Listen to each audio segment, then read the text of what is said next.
Hey folks, we're Sam and Nathan. We're Porter Loves. Our business is all about supporting local artists and creative small business owners through photography, writing, and design.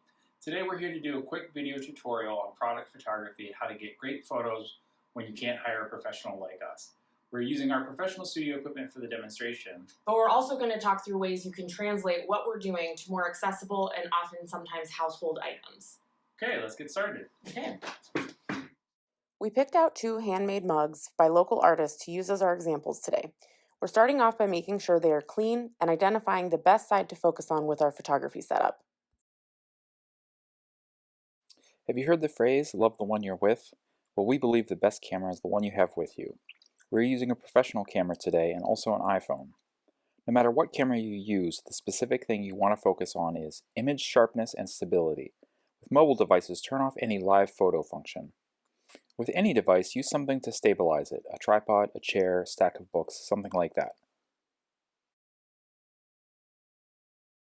The main thing when deciding on a background for your DIY shoot is that whatever surface you use, whether it's a table, a sheet, or a paper sweep, you want it to be clean, solid in color, and have minimal or no texture. Depending on the size of your work, you can create a pretty decent DIY setup with some simple tools like tape, sheets, and clamps.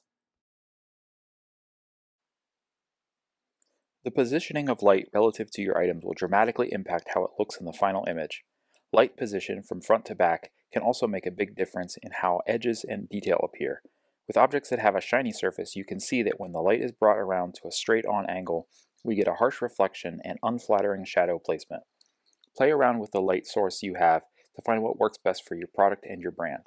Even if you're using a window for natural light, play with the position of the piece. Our goal is always to get the image as close as possible in camera. We do this by using the best available resources between camera, light, and background. Excessive editing can degrade the image quality quickly and do more harm than good. That said, sometimes some color correction, cropping, and other tweaks are needed, so we cover some editing options in the PDF resource. Aspect ratio is the proportional relationship between 2 different sides of a rectangular image or screen. There is a table and a diagram in our PDF that help illustrate and explain aspect ratio. You are likely familiar with it from the typical standard photo sizes, 8x10, 5x7, etc. Most cameras take photos that are rectangular in shape, often with aspect ratios of 2:3 or 3:4. Some cameras allow you to change this in the settings. The primary thing you need to know when it comes to aspect ratio is how it works with showing your work in other media.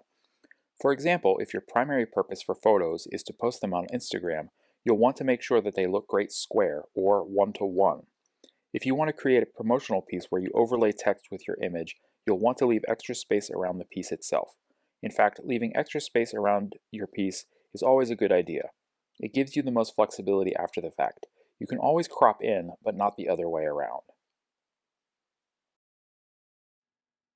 Light comes in many colors. It helps to recognize the difference to get accurate and consistent colors in your photography. Most camera phones will adjust white balance automatically and fairly accurately. Some more advanced applications give you finer control, similar to what you see Nathan demonstrating on his camera. He is manually changing the white balance settings so that you can see the spectrum of incorrect capture stretching from blue to orange, where the settings don't match the lighting conditions. Choosing the right angles when photographing your work can make a big difference in how others respond to it. A low angle, where the camera is even with or below the piece, accentuates tall objects' height and tends to be ideal for many subjects. A high angle, where the camera is positioned above the object, is useful for seeing details on tops of objects or items that may lay flat. Depending on the piece, showing 2 or more different perspectives can help inform your customer or show off different details or features.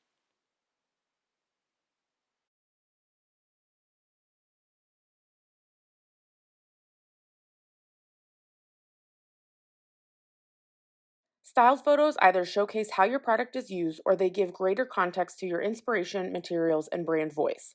They are great for editorial images used throughout your website, social media, and secondary photos on product listings.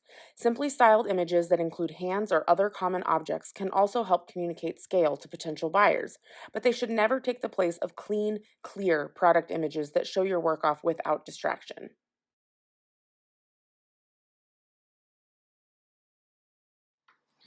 Thanks so much for watching this demonstration today. You can find additional details about all of these topics and educational resources in the Strategies for Stellar Product Photography on Any Budget PDF at the Bridgeway Capital website at bridgewaycapital.org. We're also always available for photography sessions or lessons if you want to learn more about how to do it yourself and need some guidance troubleshooting your specific setup. You can learn more about us at porterloves.com. Thanks again.